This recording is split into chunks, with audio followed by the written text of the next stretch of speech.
И теперь о самом главном. Ввели режим контртеррористической операции. Хуже было бы, чтобы эти разборки были скрыты. Я думаю, уже скоро вот все. Конец уже близок. Доживем ли? Это новости. Начинаем с главного. Все новости последних дней сосредоточены вокруг попытки организовать военный мятеж в России. Рано утром в субботу стало известно о том, что в Ростове-на-Дону бойцы ЧВК «Вагнер» захватили здание Южного военного округа и аэродром. Основатель ЧВК Евгений Пригожин заявил, что держит город Ростов под контролем. Что этому предшествовало? Давайте посмотрим подробности. Итак, вечером пятницы в соцсетях от имени главы ЧВК «Вагнер» Евгения Пригожина стала появляться информация о нанесении вооруженными силами России удара по тыловым лагерям частной военной компании. В Минобороны России опровергли эти сведения и назвали данные заявления ложными. Тем не менее, в ночь на субботу колонна ЧВК «Вагнер» вошла в Ростовскую область, а затем и в Ростов-Дон. Они окружили управление МВД, ФСБ и другие административные здания. Утром в сети появилось видео с военной техникой в Ростове-на-Дону в центре города, а также кадры переговоров Пригожина с замминистра обороны Российской Федерации Юнусбеком Евкуровым. Пригожин заявил, что «мы хотим получить начальника Генштаба и Шойгу. Пока их не будет, мы будем находиться здесь. Блокируем город Ростов и идем на Москву». А первое, что я увидел в субботу ранним утром, было сообщение Владимира Путина. Процитирую его. «Обращаюсь к россиянам, военным силовым ведомствам и к тем, кого обманом и угрозами толкнули на путь вооруженного мятежа. То, с чем мы столкнулись, это предательство и измена. Тот, кто организовал мятеж и поднял оружие на товарищей, предал Россию. Вооруженные силы России получили необходимый приказ по нейтрализации тех, кто организовал вооруженный мятеж».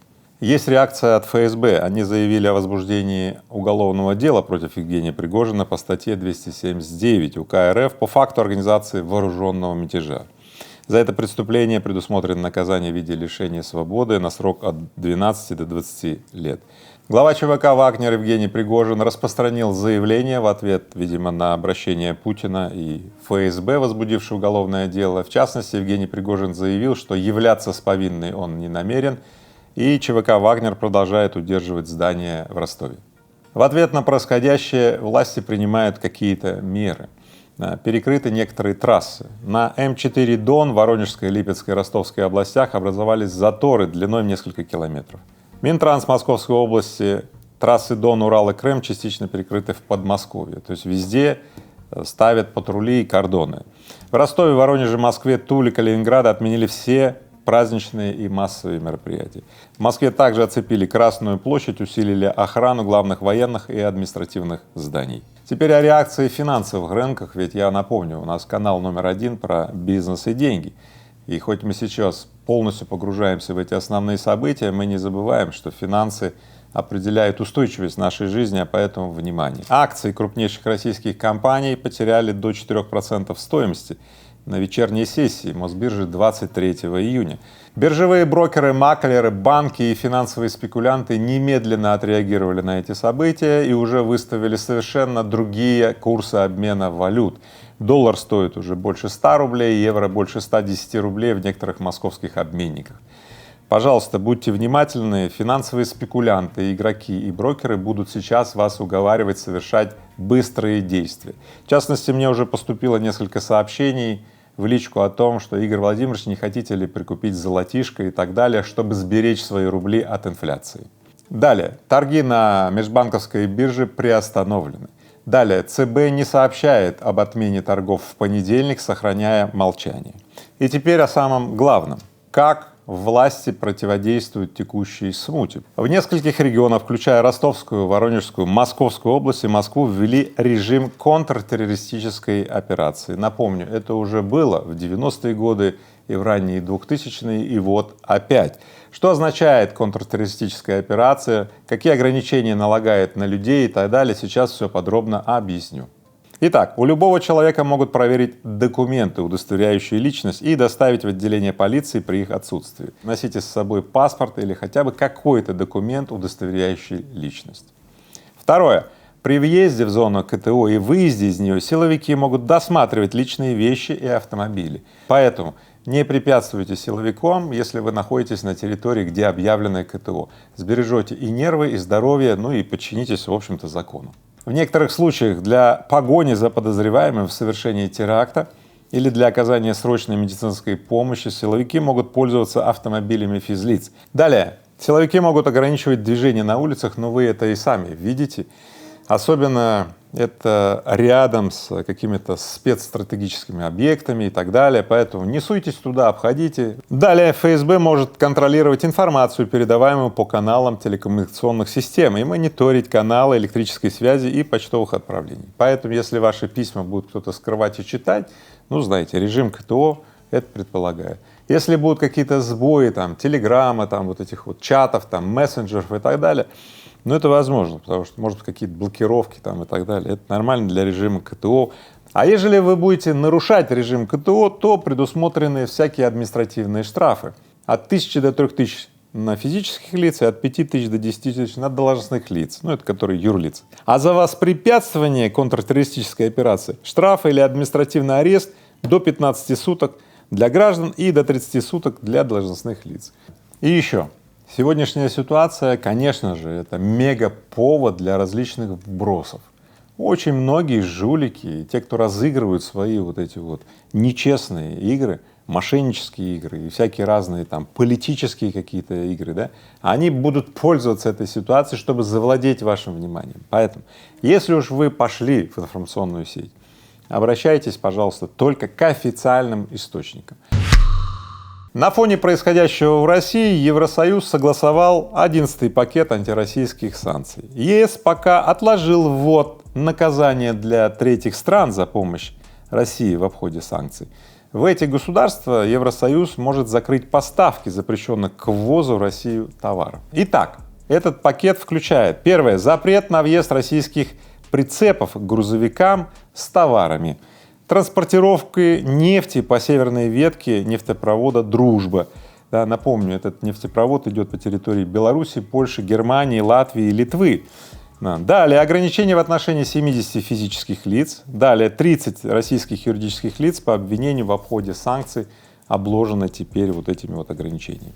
ЕС уже заявили и о 12-м пакете санкций, и Польша заявила, что будет добиваться вторичных санкций для компаний, которые помогают обходить запреты.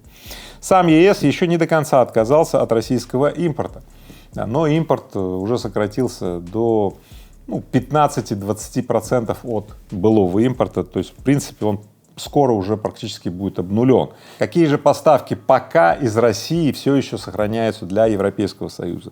Для ряда европейских стран все еще значим импорт сельскохозяйственной продукции, муки, масложировой продукции, соевой продукции, мяса и зерна. Да, сырая нефть все еще поставляется по нефтепроводам, например, южная ветка трубопровода «Дружбы». И по цветным металлам импорт из России пока стабилен. Вот. Ну, в общем-то, уже немного осталось, вот, я думаю, уже скоро вот все. Уже конец уже близок. Поэтому российским производителям, поставщикам следует находить новых, конечно, покупателей, внутри страны, по всему миру, строить новые логистические маршруты, что они и делают. Однако, так скажу, значит, динамика этого вопроса хоть и вселяет, но она не может быть вот столь быстрой. То есть логистические маршруты обычно строятся годами, а иногда и десятилетиями. Поэтому за один год их построить невозможно. Конечно же, это увеличит давление на российских производителей и поставщиков. Минпромторг подозревает дочку Ростеха в выдаче китайских антенн за собственную разработку. Газета «Коммерсант» сообщила, что Минпромторг планирует вернуть 300 миллионов рублей, выделенных на разработку спутниковой связи для общественного транспорта. Итак, в чем суть этой разборки? А вот что. Ростех, одна из дочерних компаний, получила грант на разработку вот этих сложных технических систем. Да? И в августе прошлого года Ростех представил всю линейку антенных систем спутниковой связи. Вот. А позже Минпромторг выяснил, что в устройствах используют программное обеспечение, закупленное в Китае, а исходные коды к нему у концерна отсутствуют. Так называемый white label купили и на нем, так сказать, построили систему, а кодов к исходному, так сказать, ядру нету. Поэтому, если что, китайцы могут там что-то и все сломается, да, и поэтому Минпромторг говорит: ай-яй-яй. Далее Минпромторг выяснил, что компоненты антенных систем при этом являются импортными, что противоречит условиям договора. Однако Минпромторг не уточнил, а где же предприятиям Ростеха взять неимпортные антенны, если деиндустриализация России за предыдущие 30 лет достигла исторического масштаба. Никогда со времен индустриализации, которую проводил Сталин, такого не было, чтобы Россия столько закупала в мире. А делать-то что? Так и будем сидеть без связи и так далее, Минпромторг не уточнил. Поэтому это вот такая вот дихотомия, да? С одной стороны хочется связь, с другой стороны хочется закон соблюсти, а третье, чтобы его соблюсти, нужно время, нужно начать производить это все, а чтобы начать производить, нужны предприниматели, которые построят эти заводы, длинные деньги, а этого всего пока нет. Вот поэтому пока разбираемся, кто там что не так купил и так далее, и поэтому, грубо говоря, счетная палата работает, ревизоры работают, отчеты пишут, связи отечественной как не было, так и нет, а хотелось бы, чтобы мы двигались к процветанию. Поэтому засучили рукава, строим новые заводы, это единственный подход. Ну а пока будем смотреть, кто там что поймал, кого за руку, хорошо? И вот что хорошо, что Минпромторг направил результаты проверки в Следственный комитет, а в компании «Автоматика», это дочка Ростеха, не согласна с обвинениями и возвращать 300 миллионов не собирается. Наверняка эта компания «Автоматика» будет доказывать вот эту вот позицию, что с точки зрения здравого смысла, что могли произвести в России, то произвели. Чего пока не можем, закупили на мировом рынке, у дружественных, кстати, стран, да, в Китае, это же дружественная как бы страна, да, все, и произвели вот эти вот связи. Поэтому пока так. Это так называемый конструктивный конфликт. И в результате мы видим, что да, окей, мы движемся к выполнению, значит, вот этой локализации производства, но темп ее вот пока вот такой, какой есть. Для того, чтобы увеличить этот темп, нужно что? Ну, нужно, наверное, профинансировать дополнительные там отрасли, заводы и так далее, тогда темп будет больше. Минпромторг тоже получает через это классный сигнал, что нужно уделить еще больше внимания выполнению поручений там президента и решениям правительства о индустриализации и производстве всех необходимых стратегических компонентов на территории России. В общем, лиха беда начала. Главное, уже между ведомствами, да, появился вот этот вот диалог. И данные разборки, которые выходят в публичное поле, это очень важно. Хуже было бы, чтобы эти разборки были скрыты от наших с вами глаз, тогда бы, что-то, мутная вода, ничего не видно, будет ли когда-то что-то. А так мы видим, что идет конструктивный конфликт, и скоро мы увидим эту и приборы связи, и стратегические компоненты, и так далее. Не пройдет и 10 лет, как все будет. Доживем ли? Доживем. Крупные российские промышленники и предприниматели предложили ликвидировать институт бизнес-омбудсмена в России. Работу нынешнего уполномоченного Бориса Титова в Российском союзе промышленников и предпринимателей РСПП считают неэффективной. Тем более де-факто его полномочия уже закончились в прошлом году. Вместо этого в РСПП предлагают создать национальный координационный центр по защите прав предпринимателей. Новый центр хотят создать в форме ОНО, автономной некоммерческой организации, включив в него представителей бизнес-объединений и власти. Чем же этот центр будет заниматься, по мнению РСПП, а именно разбираться с системными проблемами и жалобами, передавать жалобы в органы власти или должностным лицам и обращаться в суд. Борис Титов заявил, что у госоргана больше возможностей по защите прав бизнеса и что, например, он может приостанавливать решения муниципальных властей и участвовать в проверках и судах. То есть идет полемика. Мое мнение таково, что наилучшим образом для защиты прав предпринимателей является некий гибрид, где будут и элементы государственных возможности там приостанавливать что-то, потому что иногда такое душилово там вдруг разворачивается, да, очень быстро, и предприниматель не может никак это заблокировать, да, с одной стороны. А с другой стороны будет огромный общественный резонанс и включение всех слоев общественности, всех стейкхолдеров в обществе, да, для того, чтобы не просто затыкать какую-то проблему, а действительно на системном уровне вносить инициативы по изменению законов, по такому, знаете, распространению лучшей практики и так далее. Поэтому я приветствую вот этот вот диалог между Шохиным и Титовым и считаю, что может быть найден какой-то вот, знаете, такой симбиоз. Симбиоз в данном случае было бы решением. А вот битва между этими, мастодонтами российского предпринимательства Александром Шохиным и Борисом Титовым, вот это неприемлемо, на мой взгляд. Российские IT-компании тем временем пожаловались на отсутствие обещанных денег от государства. По данным газеты «Коммерсант», правительство не успело в срок согласовать перечень проектов, в рамках которых IT-компании должны были получить гранты и льготные кредиты на импортозамещение зарубежного программного обеспечения. Вот так. Перечень должны были бы предоставить до конца мая, а Минцифры утверждает, что особо значимым проектам деньги все равно выделяются вручную. Что же здесь происходит? Смотрите, с одной стороны, деньги все-таки выделяются, как говорит Минцифры, но избирательность, кому выделяется, ручной режим, и значит что? Непрозрачный. Поэтому возникает полемика. Предприниматели начали жаловаться. В частности, некоторые участники рынка считают, что разработчикам общесистемного программного обеспечения уже не стоит рассчитывать на поддержку властей, и нужно инвестировать в продукты самостоятельно. Иначе и так отстающее развитие технологий в Российской Федерации замедлится. Я на самом деле вот радикально в отношении этого устроен. Ребята, цифровой сектор для России — это принципиальное условие интеграции в мировую экономику. В России обалденные айтишники. Одни из самых лучших в мире. Да нет, я лучше скажу, самые лучшие в мире. И мои братья-физтехи, я сам выпускник физтеха, у нас самые лучшие программисты и так далее. И, конечно, вот эта поддержка властями, вот эти выдача грантов, буквально вот поливание деньгами IT-сектора, ну, очень сейчас необходимо, чтобы уйти вот в отрыв. И я, как благодарный выпускник МФТИ, моя альма-матер, желаю лично способствовать тому, чтобы люди с физтеха или талантливейшие люди получали мега возможности в России. Я открыл школу Игоря Рыбакова на физтехе. И 1 сентября открывается магистратура ШИР МФТИ. Поэтому, если ты талантлив, если ты амбициозен, если у тебя бизнес, который ты хочешь вывести X10 и дальше, если ты талантливый ученый, талантливый предприниматель, талантливый, да в любой сфере ты очень талантлив и, самое главное, очень амбициозен, то тебе следует в июле, да, проходить отбор в магистратуру ШИР МФТИ, чтобы 1 сентября заниматься со мной в группе ШИР МФТИ. Я лично буду научным руководителем на вот этой вот магистратуре ШИР МФТИ. Проходите по ссылке, оставляйте свою заявку, принимайте участие в отборе. Еще раз подчеркиваю, я беру только самых амбициозных и буду заниматься с вами лично.